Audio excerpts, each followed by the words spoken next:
चेचकासुर खुश था। पकड़ में आ गया था एक और इंसान। मार डालता था वो। कोई बच भी जाए तो सूरत बिगाड़ देता था। आंखें छीन लेता था।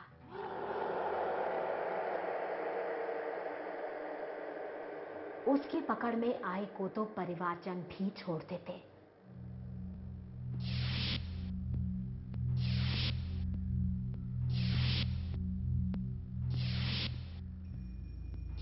गांव के गांव खाली हो जाते। आतंकित लोग पूजा घरों में देवी देवताओं की शरण में जाते। ऐसा ही था उसका कहर। हत्यारा था चेचकासुर, हत्यारा।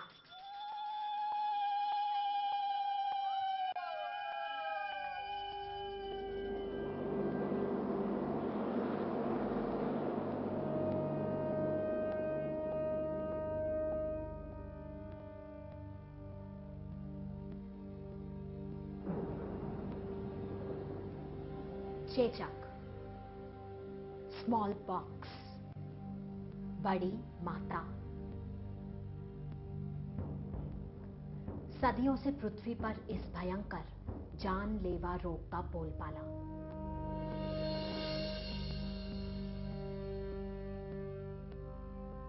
अठारहवीं शताब्दी यूरोप में अकेले चेचक ने हर साल कोई 4 लाख लोगों की जान ली।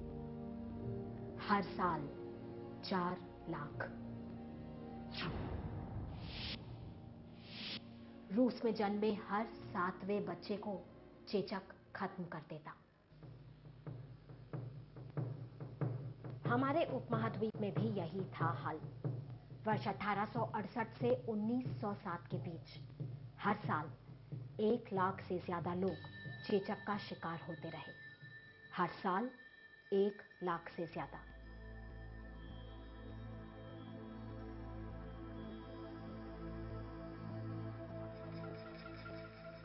चेचक मानव इतिहास का अकेला सबसे बड़ा हत्यारा रहा है। क्या था चेचक?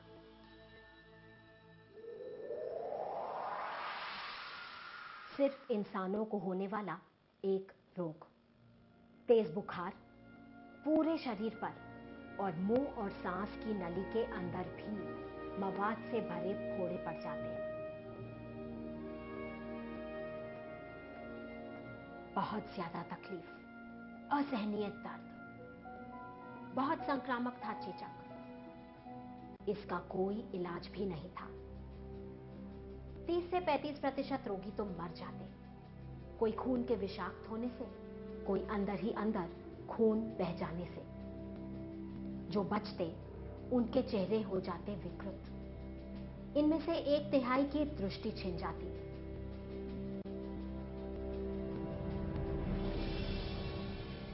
वर्ष 1157 ईसा से पूर्व की इजिप्ट की एक मम्मी के चेहरे पर चेचक के निशान। माना जाता है कि चेचक 10,000 ईसा से पूर्व ही पृथ्वी पर पनप चुका था। 18वीं शताब्दी में इंग्लैंड की महारानी मेरी द्वितीय के अलावा 4 और सम्राटों की जान चेचक ने ली। इतिहास का रुख बदल दिया। कोई भी आम या खास कहीं भी इसकी पकड़ से परे नहीं था। मृत्यु, विकृति, नेत्रहीनता और असहनीय कष्ट का कारण बन गया था चेचक। इसी समय इंग्लैंड, ग्लास्टरशायर काउंटी का एक गांव बर्कली। पूरे यूरोप की तरह यहां भी चेचक अक्सर सिर उठाता। यहीं रहते थे डॉक्टर एडवर्ड जेनर। मरीजों की तकलीफ से इन्हें बड़ा कष्ट होता। दिमाग में घूमता यही ख्याल, क्या चेचक को हराने का कोई उपाय नहीं? फिर हुआ एक इत्तेफाक। मुझे तो बहुत डर लगता है चेचक से। अगर हो गया तो? अच्छा, मुझे तो बिल्कुल नहीं लगता। मैं तो हमेशा ही ऐसे सुंदर रहने वाली हूँ। क्यों? इतना घमंड क्यों? मुझे पहले काउपॉक्स हो चुका है ना, तो मुझे चेचक नहीं हो सकता। डॉक्टर जेनर ने इत्तेफाक से ये बात सुनी। उनके दिमाग में ये बात घूमने लगी, क्या ग्वालिन की डींग में कोई राज था? मुझे पहले काउपॉक्स हो चुका है ना, तो मुझे चेचक नहीं हो सकता, नहीं हो सकता।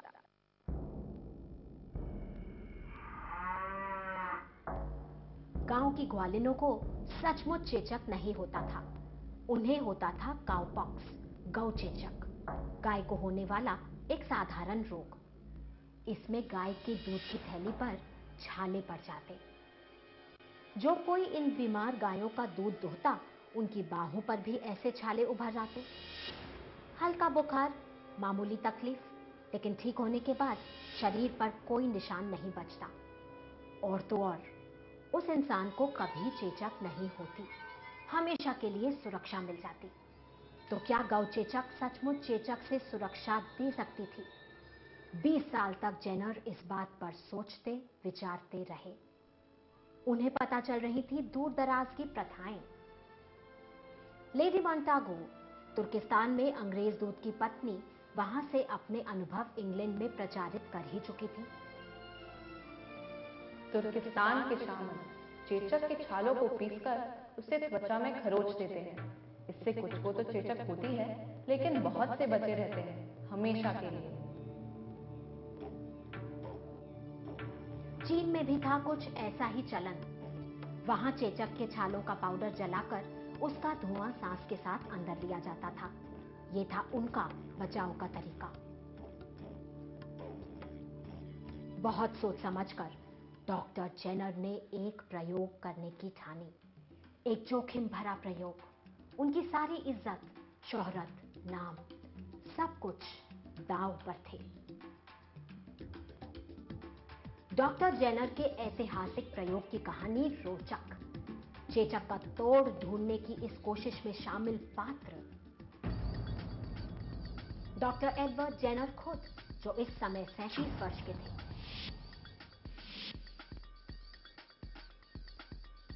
सारा नेम्स, बर्कली की एक आम ग्वालिन थी। 8 साल का बच्चा James Phipps, James doctor Jenner के मालिक का बेटा था।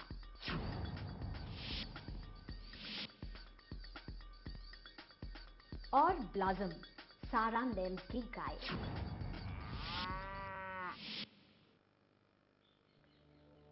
कहानी कुछ ऐसी। सारा नेम्स डॉक्टर जेनर के पास इलाज के लिए आई।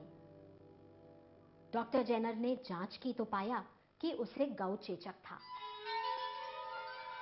सारा ने पुष्टि की, उसकी गाय ब्लॉसम को काउपॉक्स था। डॉक्टर जेनर के लिए ये अच्छा मौका था। उन्होंने सारा को समझाया, बुझाया, राजी किया। उसके छाले में से थोड़ा सा रिसाव उन्हें अपने प्रयोग के लिए चाहिए था। अब जरूरत थी ऐसे किसी की जिस पर किया जा सके प्रयोग। 8 साल का जेम्स, जेनर के माली फिप्स का बेटा। फिप्स ने जेम्स पर प्रयोग करने की इजाजत दे दी।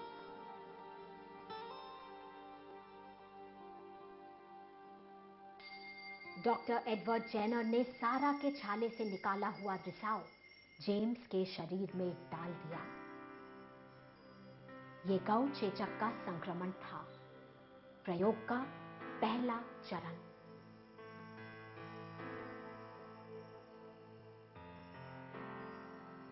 सात दिन बाद जेम्स की आर्मपिट्स यानी बगलों में थोड़ा दर्द था।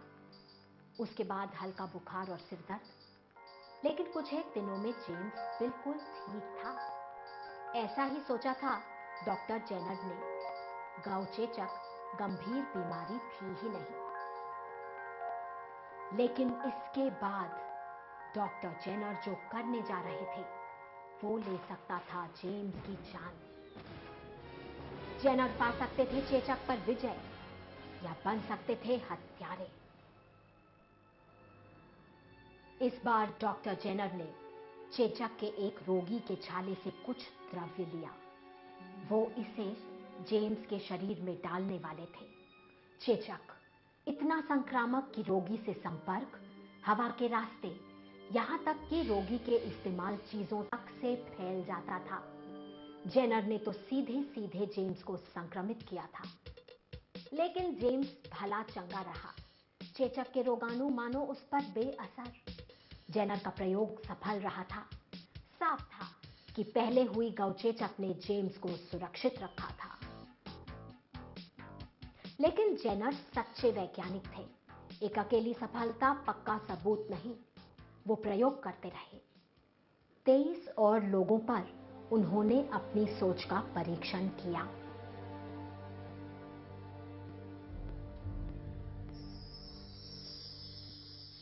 इस तरह डॉक्टर जेनर ने एक वैज्ञानिक पद्धति से साबित किया कि गौ चेचक से जानबूझकर संक्रमित होने के बाद चेचक से बचाव होता है। जेनर का टीका काम कर रहा था।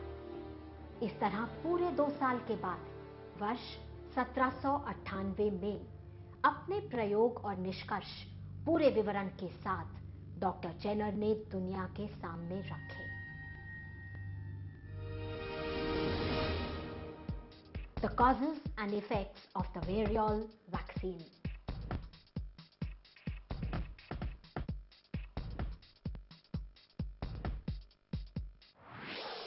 डॉक्टर जेनर ने दुनिया से कहा, इंसानों के इस भयानक रोग स्मॉल पॉक्स का खात्मा ही मेरे इस प्रयोग का अंतिम निष्कर्ष होना चाहिए। लेकिन नतीजा कुछ और हुआ। बहुतों ने उड़ाया मखौल, लेकिन डॉक्टर जेनर डटे रहे। अन्य डॉक्टरों को गौचेचक का रिसाव देते रहे, इस बचाव प्रणाली पर चर्चाएं करते रहे। समय के साथ जेनर के प्रयोग का सच साबित हो गया। यही थी टीकाकरण की नींव, रोग से बचाव की एक वैज्ञानिक पद्धति। समय के साथ चेचक का टीका दुनिया भर में लगाया जाने लगा। लेकिन 1960 के दशक तक, यानी आज से सिर्फ 50 साल पहले तक भी चेचक हर साल 1.5 करोड़ लोगों को होता।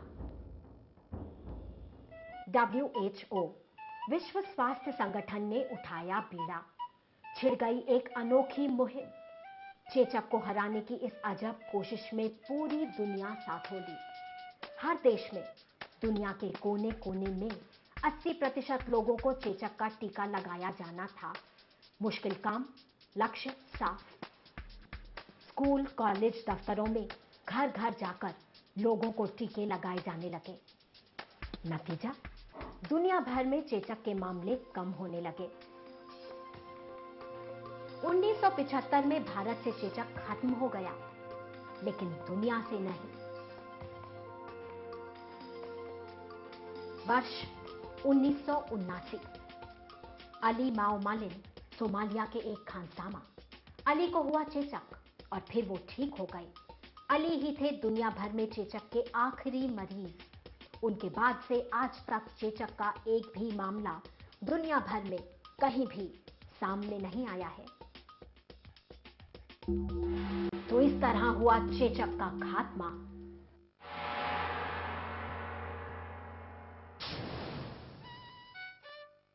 सदियों से लोगों की हत्या करने वाला हत्यारा खुद खत्म। विज्ञान की इस अजब उपलब्धि की नींव डॉक्टर एडवर्ड जेनर का वो प्रयोग जिसने साबित कर दिया कि बीमार पड़े बिना भी रोग से बचा जा सकता है। लेकिन क्या थी इस प्रयोग की साइंस? रोग का कारण अक्सर होते हैं रोगाणु, पैथोजेंस। ऐसे बैक्टीरिया, वायरस, फफूंद या परजीवी जो हमारे शरीर में घुसकर नुकसान करते हैं। चेचक का कारण था वेरियोला मेजर वायरस। सिर्फ इंसानी शरीर में पनपने वाला वेरियोला सांस के साथ अंदर जाता, फेफड़ों से रक्त में और रक्त के रास्ते अंग अंग में फैल जाता। वहां ये अपनी प्रतियां बनाकर बढ़ता जाता।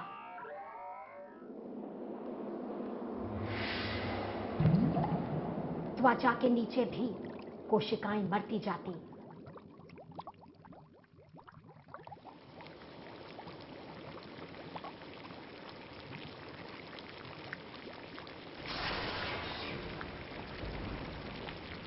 शरीर पर पड़ जाते फोड़े मवाद से भरे। वायरस की यह सेना शरीर के अंदर कोशिकाओं को मार दी जाती।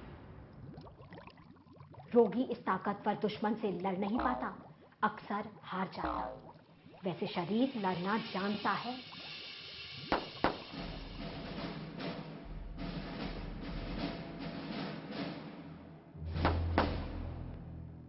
किला है हमारा शरीर, एक पूरी फौज रक्षा के लिए।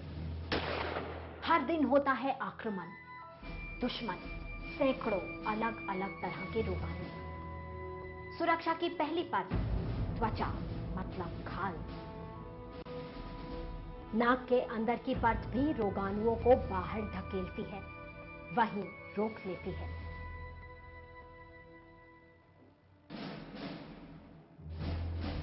अंतड़ियों में भी है रोगाणुओं को विफल करने की क्षमता। वहां भी बहुत से दुश्मन खत्म, लेकिन कई दुश्मन हो जाते हैं पार। अब पाला पड़ता है इम्यून सिस्टम, रोग प्रतिरोध प्रणाली से। लड़ाई और भी विशिष्ट, मानो स्पेशल कमांडो जो दुश्मन को चुन चुन कर मारते हैं।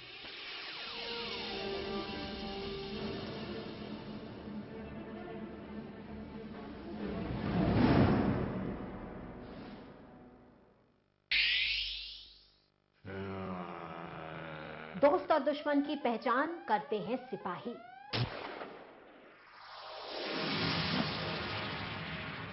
दुश्मन को ढूंढ निकालना उनका काम। ऐसे ही सिपाही हमारे शरीर में। हर किसी का होता है एक पहचान पत्र, फिर चाहे वो कोई निर्जीव रसायन हो, कोई रोगाणु या फिर कोई कोशिका। हर की सतह पर विशिष्ट प्रोटीन, एंटीजन, अनोखे, बहुत स्पेसिफिक। इन्हीं एंटीजेंस को पहचानना जानती हैं कुछ खास रक्त कोशिकाएं, white blood cells, T lymphocytes. यही है अपने और पराये का फर्क जानने वाले चौकीदार। टी लिम्फोसाइट्स का पाला जैसे ही पराये से पड़ता है, वो भेजती हैं सिग्नल बी लिम्फोसाइट्स को। बी लिम्फोसाइट्स बनाने लगती हैं इस नए दुश्मन को खत्म करने के लिए विशिष्ट एंटीबॉडी, शरीर के खास अस्त्र।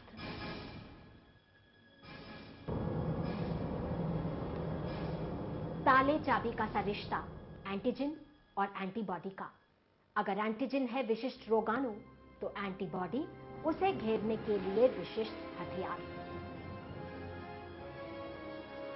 हर इंसान के शरीर में हजारों अलग अलग तरह के एंटीबॉडीज। ये एंटीबॉडीज रक्त में फैली होती हैं और अपने पहचाने रोगाणु के अंदर आते ही उसे घेर लेती हैं। रोगाणु निष्क्रिय हो जाता है, शरीर का नुकसान नहीं कर पाता। रोग से बचाव की इसी प्रणाली का टीकों से सीधा संबंध।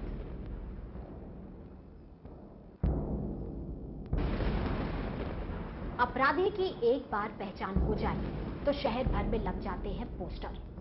सब हो जाते हैं दुश्मन से सावधान।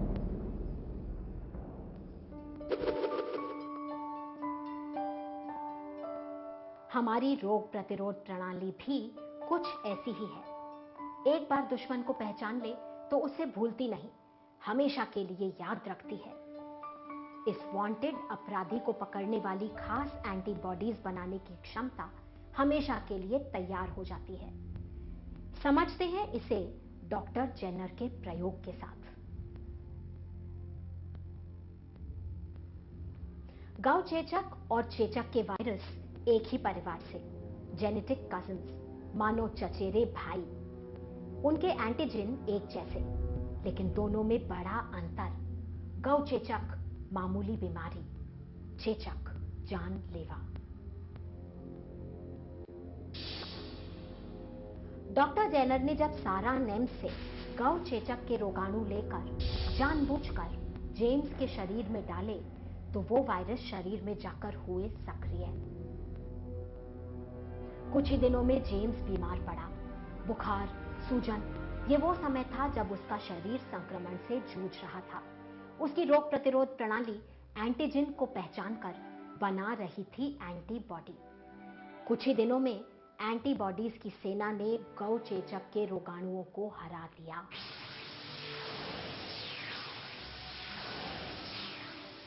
साथ में हुई एक और बड़ी बात, शरीर ने अब इस दुश्मन को पहचान लिया था।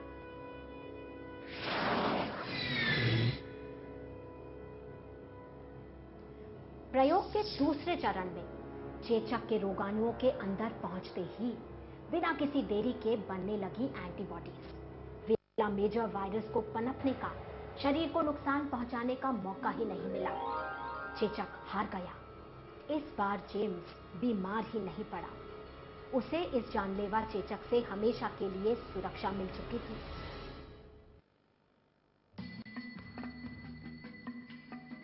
समय के साथ रोकथाम की इस पद्धति इम्यूनाइजेशन, टीकाकरण पर काम होता गया। टीबी, पोलियो, हेपेटाइटिस, बहुत से जानलेवा या गंभीर रोगों के टीके विकसित हो गए। उनसे सुरक्षा मिल गई। लेकिन उठता है एक सवाल, टीके के रास्ते अगर रोगाणु ही शरीर में पहुंचाए जाते हैं तो क्या ये बीमारी को खुला आमंत्रण नहीं?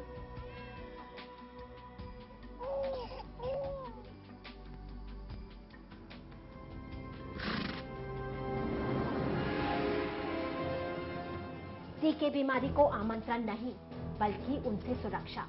ये तो बिना किसी खतरे के रोग से बचाव की पद्धति, मानो एक वॉर एक्सरसाइज, झूठ मूठ का युद्ध।